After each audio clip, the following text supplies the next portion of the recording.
Yes. Wonderful, because our next guest is already in the waiting room. Ah, Yes. So I'm going to go ahead and bring her in. I'm hoping I'm going to say her name correctly. It's Terah Harris, or is it Tira Harris? I'll find out. There she is. Hi. hi. Oh, wow. I heard her, but she's muted. Okay, how about that? Oh, there Oh, we there go. she is. Oh, that was you who said hi, Pam. Yeah, I said hi, but Oh, I can hear her now. Yeah. okay. Okay, how do I say your first name? Is it Tira? It's Tara. Tara. Okay. Hey, Tara. Tara. Welcome to the Hello. show. Welcome to Black Authors Matter TV. Thank you. Thank you so much for having me. Well, thank you for being here. So it's going to be me, Dr. Rhonda, and it's going to be our special guest host tonight, Pamela Drummond Wade. Gwen Hmm? has another engagement tonight, so she won't be able to be on the show tonight. So Okay. you're stuck with us tonight. Okay. I wouldn't say stuck with y'all. I have the pleasure of being with you two tonight. And we're happy you're here. Thank you. Thank you. Yeah, so first of all, like I said, welcome to the show. We're very happy to have you. I was kidding. We're gonna have a really good time tonight. Of And course. so we're gonna be talking to you about your book, Where the Wildflowers Grow. Hmm. So first of all, tell us about the book. So the book is a contemporary fiction novel that's centered around the main character, Leandra Wiles. And so at the beginning of this book, Leandra Wiles is on a prison transport bus, and the bus that she's on careens off the road and kills everybody on board except for her. Oh my And goodness. so she's at the bottom of this ravine and she realizes that, oh no, this is the second incident that has happened in her life that she was the only survivor left. And so she realizes that her father was right because her father raised her and her sister Lila to be survivors. They lived off the grid.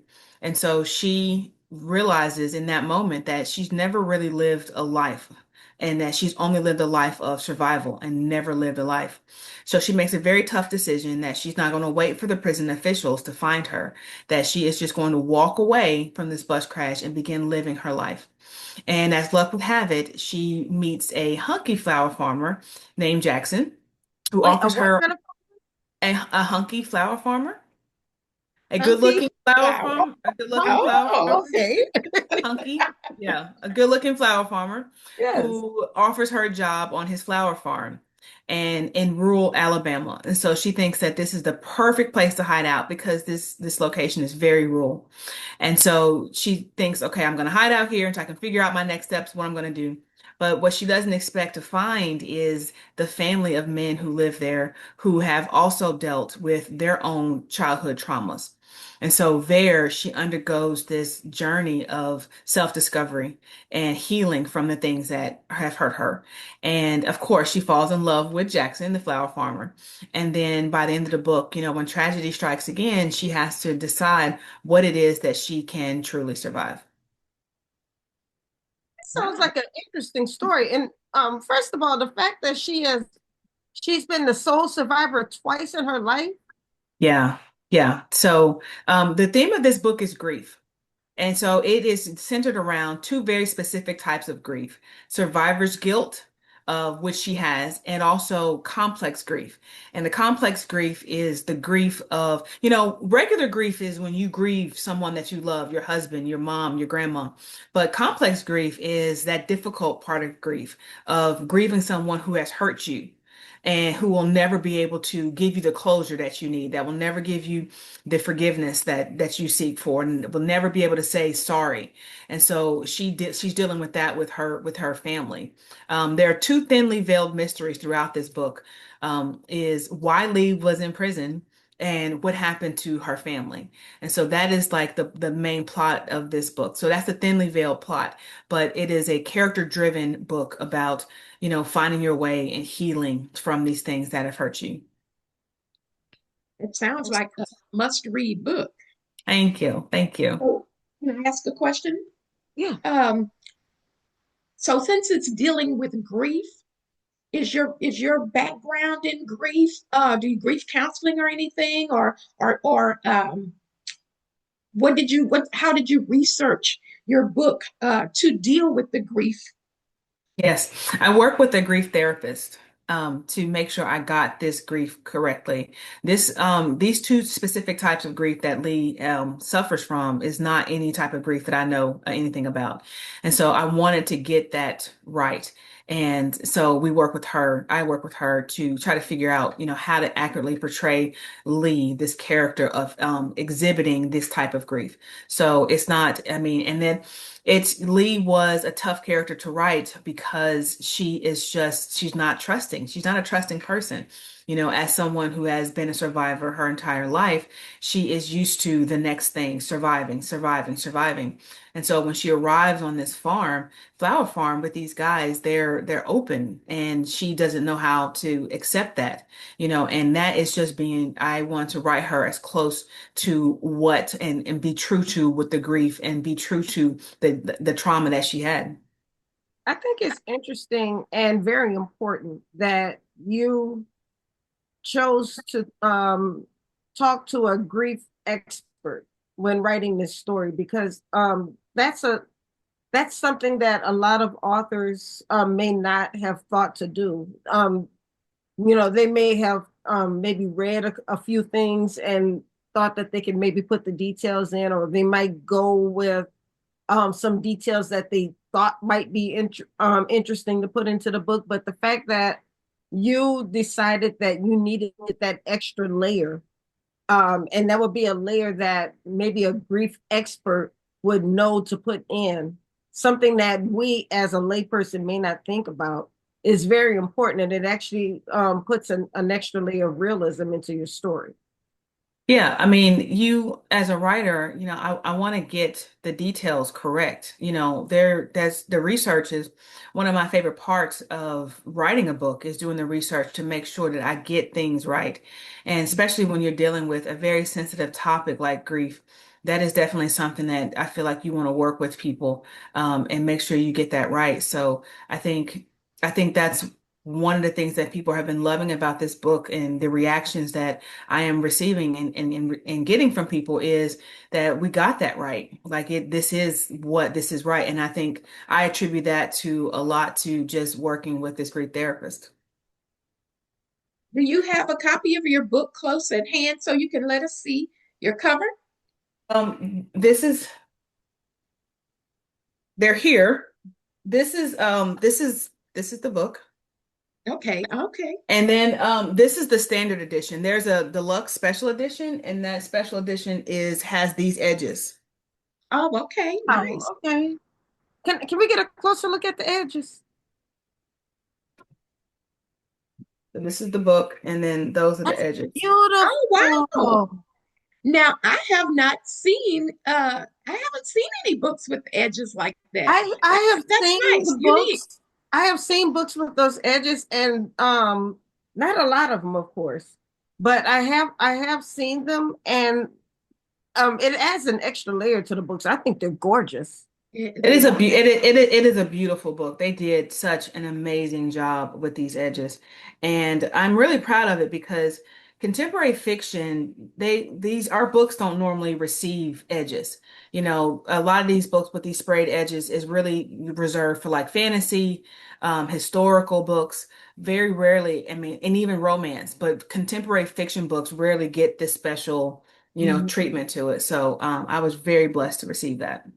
Wow, nice. Now, are you coming to the festival this year? Are you one of the participating authors? No, I'm not. No. Well, consider it. Well, I need to. When is the festival? It's in It's October. a What's the third? Is it the third week or the third fourth? weekend. I think it's the third. Forgive us. I have to look at the calendar to tell you the I have exact to date. tell you right now. Hold on. Okay. And while she's looking that up, and where's it being held?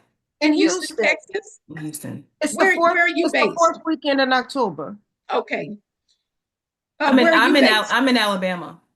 Oh, you're not that far away. I Yeah. was just I Well, was just I was just in Houston for a book event, so I love it. I love Houston. every year it is that fourth week in October. Hmm. Thursday is the Welcome to Houston reception, and then the actual book festival is that Friday and Saturday. It's a two day book Two-day event. festival. Okay. Yes. Mhm. Hmm. So you should, yeah, definitely consider it. Check it out if you haven't uh, checked out the info at the website, National Black Book Festival .com. Yeah, all the info is there Hmm. for the Okay. registration fees and all the details. Gwen has everything there. Okay. I will definitely do that. Pamela pitching. Hmm. Well, that book sounds really good.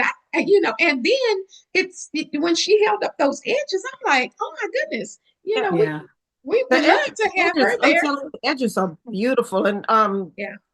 the flower, well, of course, I mean it's where the wildflowers grow, but and then with the flowers being painted on, that looks very intricate. Thank you. Yeah, they did a good job. I mean, it's just kind of like a continuation of like the actual cover that just kind Mm-hmm. of wraps around. So yeah, we're very happy. This book is a special edition. So, and I just received word that we are nearing the end of that print run. So Mm. when they're done, exhausted, there will be no more of this one, of this particular special edges. There will only be the regular one, the regular book without the edges. And there's a And pricing difference, I'm Nope. guessing, between the two. There's No. not. Nope. Oh, No pricing difference. They're the exact same. oh, is it good. a, Let me get my floral edition. Hmm. is So it now available on Amazon? I was just about to ask that. So It the is. floral edition. Anywhere books are sold. Barnes and Okay. Noble, Books a Million, Amazon, any of your indie booksellers. Okay, great. Oh, that's awesome. Yeah, that is beautiful. That makes, I mean, I'm an audiobook girly, but I have to get the floral edition. That's what I'm gonna call it. I'm gonna call it the floral edition. Well, let me tell you about the audiobook. So the Oh, audiobook of this is something special as well. It is duet narration. So you oh, have a man reading all the male parts and a woman reading all the female parts. Not Wow. only, Okay. it's not from chapter to chapter. It is like a conversation. So when there's time for a male to speak, he speaks, and then when it's time for a female to speak, she speaks. So that's duet narration. And the narrator for Lee's character is Tracy Toms. And so I don't know if you're familiar with who Tracy Toms is. She is an actress. She is mhm. currently starring on 911, and Oh, she has Okay. been someone told me Cold Case. I remember Cold Case back in the day, a TV show called Cold Case, yeah, I but remember the she also she's also in The Devil Wears Prada. She was Anne Hathaway's black best friend in The Devil Wears Prada. So she's an actress who narrates this book, performs this, and she did such an amazing job. I mean, I just finished listening to it and I was like, "Oh my God." And it was my book. And she did such a great job. And then the man that narrated it, his name is Deontay Black. And he narrated my second book, Long After We're Gone. So they just did a great job. Steve Black. Awesome. I know that name. He does a lot of audiobooks, doesn't he? He does a lot of audiobooks. Yeah. Okay, I think I know. I think I know that name. I think I've heard some of his work before. See, now Hmm. you have me messed up. I was saying I wanted the floral edition, but now I think I want the audiobook. See, you done messed me up, You know, girl. you could do immersive reading and you can just do both. I know, right? I mean, you can have the book out and listen to it and kind of flip through at the same time. And see now, I'm one who likes to have a book in my hands. I love Mhm. my book in my hand and being able to highlight different things and refer back, especially if I'm trying to tell somebody about the book and a certain scene in the book. But Mhm. by you telling us about the audio, because I'm not into the audio books yet, now you've got me wanting to check out the audio. And if you are an I'm an audiobook girly too. And so but duet narration just was so good. I love duet narration. So this is a really good audiobook. Awesome. So, now you mentioned earlier that it's kind of a mystery why she was in prison. Is that mystery ever revealed? At the end. Okay, so At the don't. end. And it's I don't want to spoil it for anybody, but it's kind of she opens up and slowly when she arrives on the flower farm, She is just like this closed off, she has all this armor on to protect herself. And the longer she's there, the more she starts to open up. And the way this book is structured is in the very beginning, in the prologue, you find out that she is speaking and she's telling this story to someone. And so you are reading to try to figure out who she is telling this story to. And of course, you don't find that out to the very end. But Mm. as she is telling this story to this person she's talking to, and when she gets on the farm, she starts to slowly open up about what happened to her and her life with her family and what happened to them, and then why she's in prison. So In this like there's a couple of different stories within the story, it sounds like. Very much, very much. Now, And one of the things I'm sorry. do you have thoughts or goals of maybe turning this book into a movie at some point? I have a film agent who is amazing. But I leave that to her because, Hmm. I'm an author. I love just writing books. And, it's Hollywood is, especially now, very tricky to navigate. It's very difficult to get something optioned. It's very difficult to get something greenlit if you do. I've had projects of option before, but Hmm. it's very It's difficult sat to there, get right? things. I'm sorry? I said sometimes it's option, but it'll sit there. And It'll just because sit. it's And option so doesn't mean that it's actually going to go anywhere. that's right. And so to me, I mean, that's her job. Her job to sell it. My job is to write the books. And so Okay. if it happens, I would love it. This book would be so beautiful on the screen because it takes place on a flower farm. And so you Hmm. can get a chance to see like the flowers, like this beautiful farm. I can picture this big country background with these flowers and this big blue sky. I mean, it'll make the perfect movie. But, you know, Hollywood is tricky right now. Yes, it is tricky. Now, this is a pretty thick book. How many pages is it? It's over 400. Wow. I am long-winded. Well, I I wouldn't call it agree. long-winded. There is an audience for longer fiction. It And 400 458. wow. So and that 458. was actually going to lead into my question because there's an audience for longer fiction, and but for a while there was a thirst for shorter fiction. Did you ever consider, and I think your other books are actually longer as well. They're Um, all about the same. Yeah. did you ever consider writing shorter stories, or have you always said my books are just going to be longer? My books are just going to be longer. I just if there's a story that needs to be told, and if that is told in 75,000 words, great. But if you need to tell it in 100,000 words, then that's fine too. I don't limit myself. I of course this particular book is the longest one that I've written. And Mhm. but I tell people this book is not a race to the end. It is not designed for you to try to hurry up and read it in 24 hours, even though some people have been reading it in a day or two. It is meant to be savored. It is meant for you to go on this journey with Lee and her healing journey. You are meant to, the beginning of this book opens with Lee in the water because the bus has careened off the road and crashed into this river. And so she is drowning when this book opens. And so you are meant to go on that journey when she saves herself from the bus all the way to the very end. And it's not meant to be read. It's literary You fiction. you So shouldn't it's rush. meant to be savored and it's meant for you to fall and kind of go in with the language. So it's meant to be read slowly. So how long, I'm curious, how long did it take you to write that book? It took me about 4 months to write, which is historically very fast for literary fiction. Hmm. But the book itself it had been in my head for up to a year before I actually started writing it. Hmm. I like to tell people that my stories come to me, I don't go to it.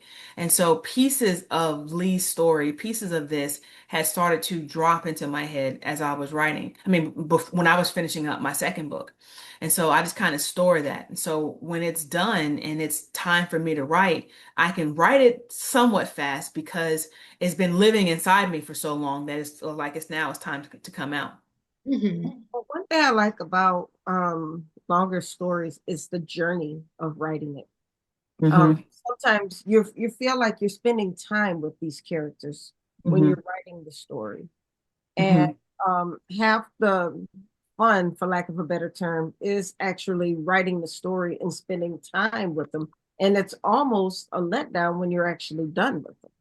It's so amazing that you said that because I cannot tell you the number of people who I met on the road that said, I just did not want this book to end.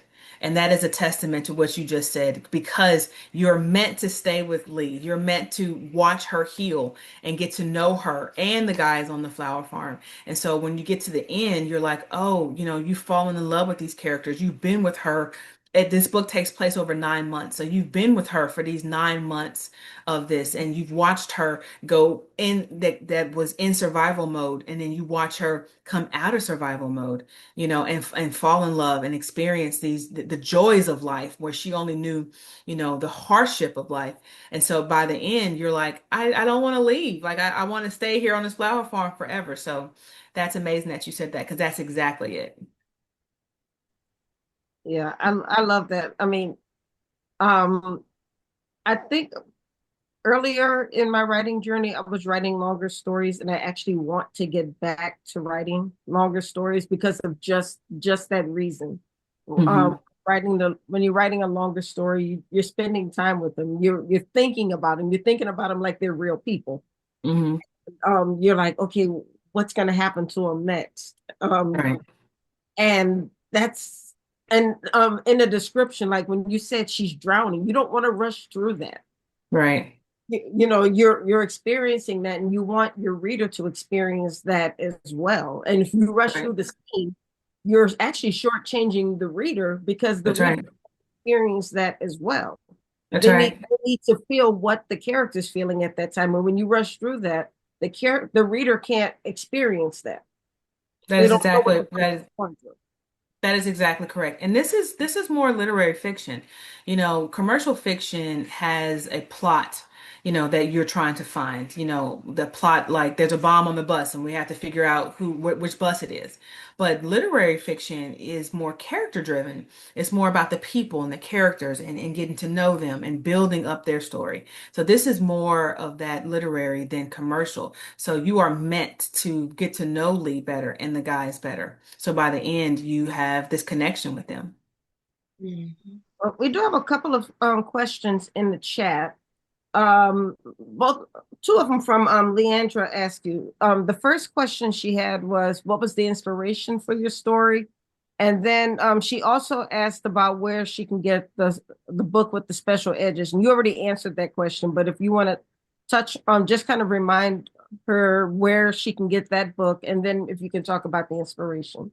Yeah, first of all, her name is Leandra, which is the main character's name. Her real name is Leandra Wild. So it's just crazy that a Leandra would ask that question. It is Um, cool. But the books can be found, the special edition can be found anywhere. Barnes& Noble, Books a Million, of course, Amazon, and of course, any of your independent bookstores for now. And like I said, get them before they sell out of them. As far as inspiration, so there are two real life pieces that of inspiration that came to me. Was I read an article about an 18-year-old girl in Colorado who did not exist on paper. And I thought, how does a person not exist? And turns out this 18-year-old girl is a non-entity. And you become a non-entity when you are born off the grid and your birth is never reported. So when you are born off the grid, your family has 10 days to report your birth. And if your birth is not reported, you do not receive two very important documents, a birth certificate and a social security card, which, as we know, we can do nothing in this world without those two things. And so, therefore, in the eyes of the government, this 18-year-old girl was invisible. She didn't exist. And this girl just wanted to go to college. She just wanted to apply for financial aid to go to college and get a driver's license. And so I thought that was very fascinating of a character detail of someone not existing, physically existing to the in the eyes of government. And so I kind of tucked that away in the back of my mind. And then I read this interesting article about this man named Bobby Love, who was a convicted armed robber from prison and lived like the next 30 years of his life. He got married, he had two children, he became a deacon in his church. until one day the police found him and he had a knock at the door and his wife answered and they asked for him by his real name and she says, "Oh, there's nobody here by that name." And they said, "Oh, yes, he is. It's him right there." And so I thought about what is that like for a person to be this escaped convicted felon, but yet on the run and knowing at any moment that their life could change, the police could be there. And so I just kind of merged those two real life stories together to create the basis of Leandra, my main character. Interesting. Now, I will say that she did know that she said that she was excited to see that the main character shared her name. She says she never sees her name anywhere. And Right? that she said that it's superb writing so far and that she can't wait to finish the book. Oh, thank you. Thank you so much. Thank you. So, I mean, how does it feel when it never gets old as an author when people praise your work, so to speak. Yeah, it never gets old. And for me, I don't read any reviews or anything. So anything that I know from any feedback I get is from, talking to people, like when I go do my events and stuff, and people coming up to me, or people DMing me and telling me how much they love the book. That's awesome. Pam, do you have anything else? Any other questions? No, well, I do have one question. How many books do you have published? Three. This is my Three. third one. Yep, my Okay, third all one. right. Well, this one sounds very, very interesting, and Thank you. I will be adding it to my library so I can read it. So it's Thank it's on you. my list. Thank you It's on so my much. list. Thank you. I appreciate that. Yeah, I'm excited about it. This really, really sounds like a good book. But see, now you have me in this conundrum. Because like I said, I wanted the pretty book, but now I think I want the audio book. I don't see it's a conundrum. I see it as a very simple solution, and is that for you to buy both. And you just I buy might both have to do that. and do immersive reading. Or well no, because then you won't have the beautiful edges. I just say do the beautiful edges and the audiobook and do an immersive reading. I, Simple. you know what? That just might be what I have to do. That's it. That's it. That's what I would do. I mean, I Okay. have a lot of my writing friends, I have their books in multiple formats. So it's not uncommon for me to have your book in like three different formats, like the Kindle version, the physical book, and the audio. So, You're a good friend. You're a good friend. I mean, my family, I'm doing good if they buy the book. oh, I tried my best to support my friends. And then, Kindle, Amazon Kindle has these sales. Not just Kindle, but it's just Kindle, Amazon sales, Kobo sales, Barnes Noble, $1.99. Books go on sale for like $1.99. And that's how I buy a lot of my ebook Yeah, books is that way. Audible has a daily sale. Every day they'll put one of their titles on sale for like $3.99, $4.99. And then once a month they'll have these. They just had a 2-for-1 Audible sale. So you can get two audiobooks for the cost of one credit. So this is how I keep my library up. yeah. I need to do that. Every once in a while I catch the Audible sales. Uh Hmm. I do try to keep my Audible up because I'm reading a book now that's pretty good. Um I like to listen to my audible books when I'm driving. Like I live in the DMV, so everywhere you go, when you're driving in the DMV, you're gonna be driving for an hour. It doesn't matter where you're going, at least an hour, sometimes Hmm. two. Hmm. So I listen to my audiobook and I just drive. And I had to go pick up my wine orders on Saturday, so I threw my audiobook in and just started driving, and I enjoyed myself listening to my audiobooks. Absolutely. That's what I do. But Hmm. it's just about, well, 9 o'clock here in the DMV. I don't know where you say you're located in Alabama. Alabama. Hmm. Okay. Hmm. So if you can remind us how we can reach out to you, where we can find the books. hmm Yeah, Mom, Where Do Wildflowers Grow? It can be purchased at anywhere books are purchased. Like I said, Amazon, Barnes Noble, Books a Million, preferably an indie bookstore, preferably even more a Black indie. My website, I can be found at terahsharris.com, Terahs Harris.com, or on Instagram at Terah S. Harris. That's where I am. I do have a Facebook page, but I rarely monitor that. But yeah, I'm mostly on Instagram and Threads. Okay. Oh, awesome. I'm on Threads as well. I keep forgetting Mhm. to tell people I'm on Threads. But Mhm. yeah, I did put your Amazon link in the chat. So Thank you. and don't forget, if anybody wants the limited edition, you can find it anywhere, Barnes and Noble, Amazon. But once it's gone, it's gone. So if you want that That's limited it. edition, you better get it now. That's right. All right. Mhm. Well, Tara, thank you so much. I really Thank enjoyed our you. conversation. Best wishes to you. And I already know this book is going to be amazing. Thank I'll get you. my book/books very soon. Okay. All All right. right, you have Look a great forward. I look forward to reading it and enjoyed the conversation. Okay. Bye-bye. Bye bye. bye. Thank you.